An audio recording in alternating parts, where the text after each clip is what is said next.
Réglementation sur l'intelligence artificielle dans l'Union européenne, partie 96. Afin de garantir efficacement la protection des droits fondamentaux, les déployeurs de systèmes d'IA à haut risque qui sont des organismes de droit public ou des entités privées fournissant des services publics et des déployeurs de certains systèmes d'IA à haut risque énumérés dans une annexe du présent règlement, tels que des entités bancaires ou d'assurance, devraient procéder à une analyse d'impact de ces systèmes concernant les droits fondamentaux avant de les mettre en service. Les services à caractère public importants pour les personnes peuvent également être fournis par des entités privées. Les entités privées fournissant de tels services publics sont liées à des missions d'intérêt public dans des domaines tels que l'éducation, les soins de santé, les services sociaux, le logement et l'administration de la justice. L'analyse d'impact concernant les droits fondamentaux vise à ce que le déployeur identifie les risques spécifiques pour les droits des personnes ou groupes de personnes susceptibles d'être concernées et à ce qu'il détermine les mesures à prendre en cas de matérialisation de ces risques. L'analyse d'impact devrait être réalisée avant le premier déploiement du système d'IA à haut risque et être mise à jour lorsque le déployeur estime que l'un des facteurs pertinents a changé. L'analyse d'impact devrait identifier les processus pertinents du déployeur dans lesquels le système d'IA à haut risque sera utilisé conformément à sa destination, et devrait indiquer la durée pendant laquelle le système est destiné à être utilisé et selon quelle fréquence ainsi que les catégories spécifiques de personnes physiques et de groupes susceptibles d'être concernés dans le contexte spécifique d'utilisation.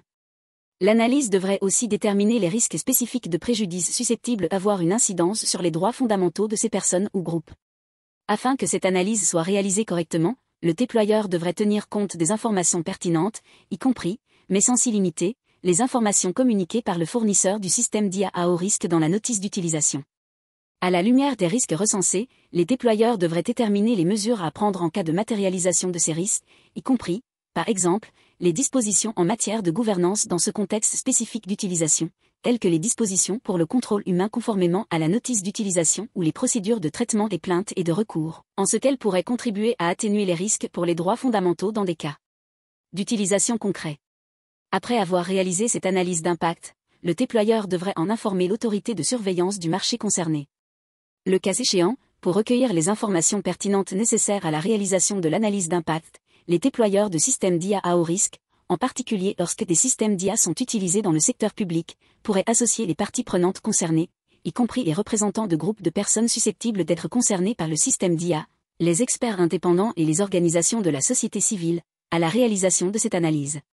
d'impact et à la conception des mesures à prendre en cas de matérialisation des risques.